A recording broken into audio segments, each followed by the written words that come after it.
की है। मोदी जी ने तो का फॉलो उसका उन्होंने कहीं कोई उनके मन में कोई छुपा नहीं, खुले आप उन्होंने कहा मैं हिंदू हूँ। सर पे त्रिपुट लगाना, साष्टांग प्रणाम करना, जिसकी लोगों ने मजाक उड़ाई। तो ये सब चीजें तो ध्यान रख करके हमने ये डिसाइड करा कि भाई हमको सबको मिलकर के भारतीय जनता पार्टी को सपोर्ट करना चाहिए, क्योंकि ये पार्टी है जिसके पास विजन है देश को आगे बढ़ाने का, जो कास्टिज्म में नहीं बांट रही है। आज पार्टियां बात करती कि हम कास्ट सेंसस कराएंगे, जिसकी जितने आबादी उतना उसका अधिकार। ये तो कोई देश को आगे बढ़ाने की बात नहीं है।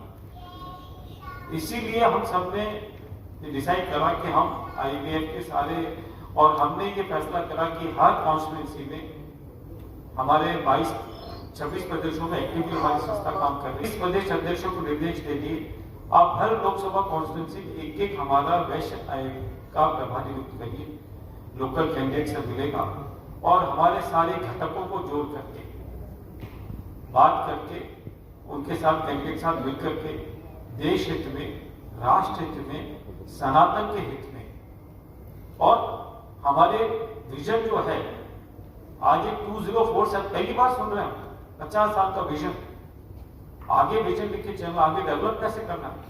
ऐसा नहीं कि मुझे पंचवर्षीय योजना नहीं है, this is a vision for 50 years, remarkable. तो ऐसा बातों को रख के हमने प्रभारी नियुक्त कर दी है।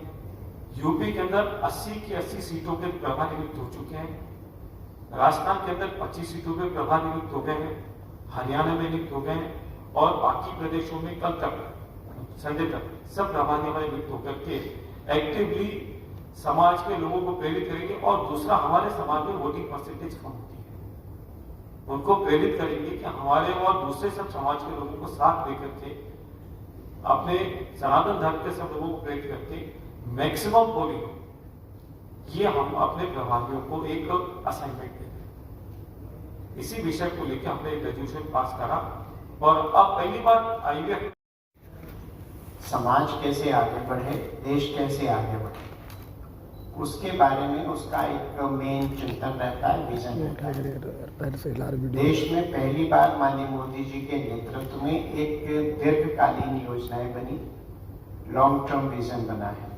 और जिस प्रकार से इकोनॉमी बढ़ रही है, स्टार्टअप्स बढ़ रहे हैं, यूनिकॉर्न बढ़ रहे हैं, ऐसा पहले कभी नहीं हुआ। तो देश का जो युवा है वो इन सब बातों को देख रहा है कि इंफ्रास्ट्रक्चर बढ़ रहा है, मेडिकल कॉलेज बढ़ रहे हैं, एयरपोर्ट्स बढ़ रहे हैं, ट्रेन्स बढ़ रही हैं, ट्रेन की स्पीड बढ़ रही है।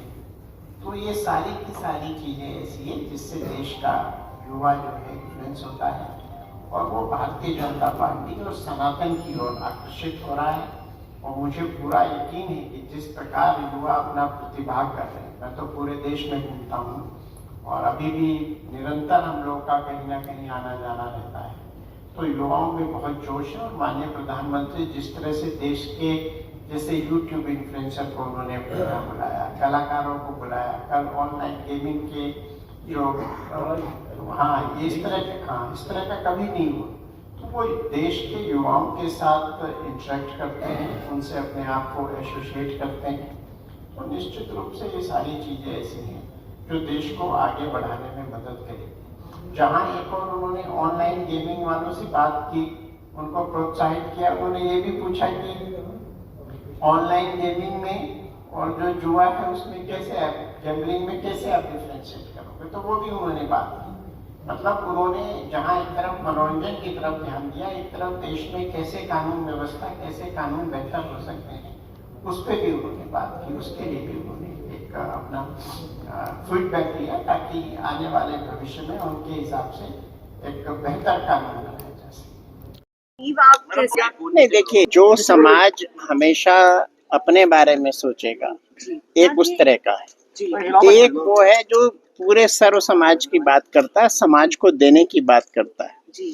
और ये प्रकृति का नियम है कि जब पानी बहता रहता है तो वो जो जल है वो स्वच्छ होता है, निर्मल होता है, और जब रुक जाता है तो उसकी क्या हालत होती है।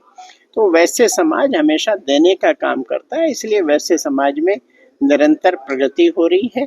और जिस प्रकार से अब युवा हमारे हैं वो चिंतन कर रहे हैं, मंथन कर रहे हैं, और एक बहुत बड़ा उदाहरण है कि नॉन पॉलिटिकल ऑर्गेनाइजेशन पहली दफा पॉलिटिकल गतिविधि में आ रहा है, तो वो निरंतरता हमारी है, इसलिए हम लोग आगे बढ़ रहे हैं।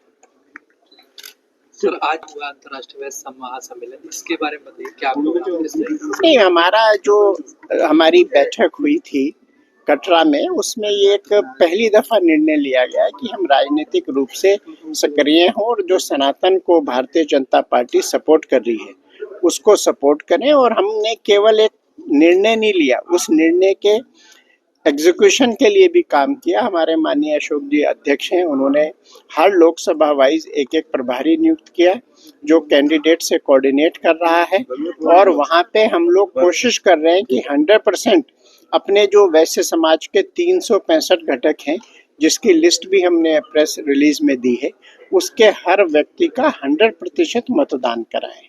दादा, जिस तरह से भाजपा खंडेलवाल को जिताने के लिए आप लोग क्या काम कर रहे हैं? मैंने बताया ना, हम पूरा घर घर जाके वैश्य समाज के लोगों से अपील करेंगे, 100% खंडेलवाल जी के समर्थन में आएंगे और उनको तन मन धन से सपोर्ट करेंगे और 7 सीटें हम जिताएंगे। सर, जिस तरह से देखा जाए भारतीय जनता पार्टी सनातन को लेकर आगे चल रही है, तो वैश्य समाज का कितना सपोर्ट रहेगा? नहीं, वैश्य समाज तो हमेशा से सनातन को आगे बढ़ाने के लिए, हिंदू धर्म को बढ़ाने के लिए काम करता रहा है।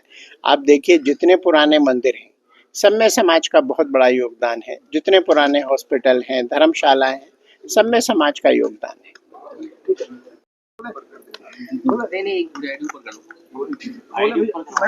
सर, आज ये जो कार्यक्रम आप लोगों ने किया था, इसके बारे में बताइए सर। देखिए, आज जो प्रेस मीट रखी है वो एक जानकारी देने के लिए कहा था कि कर रही है कि हमने जो जम्मू कटरा में पहली बार देश हित में, राष्ट्र हित में, इकोनॉमी के हित में, सनातन के हित में जो एक हमने बड़ा मेजर डिसीजन लिया है कि हम ओपनली किसी पॉलिटिकल पार्टी को सपोर्ट करेंगे, उसके लिए एक मीट की और जानकारी दी कि वैश्य समाज हमारा सर्वसम्मति से, इंटरनेशनल वैश्य फेडरेशन के हमारे सदस्य, हमारे घटक के लोग मिलकर के भारतीय जनता पार्टी एनडीए के सपोर्ट में राष्ट्र हित में सनातन को बचाने के लिए काम करेंगे। हमने हर कॉन्स्टिट्यूंसी में एक प्रभारी नियुक्त किया हमारे समाज का, जो कैंडिडेट के साथ मिलकर के उसके एरिया में सबसे कोऑर्डिनेट करके मतदान कराएगा, सबको ला करके, और सबको प्रेरित करेगा कि सनातन और राष्ट्र हित में हम सपोर्ट करें। ये मैसेज हमको सबको भिजवाना है। Thank you.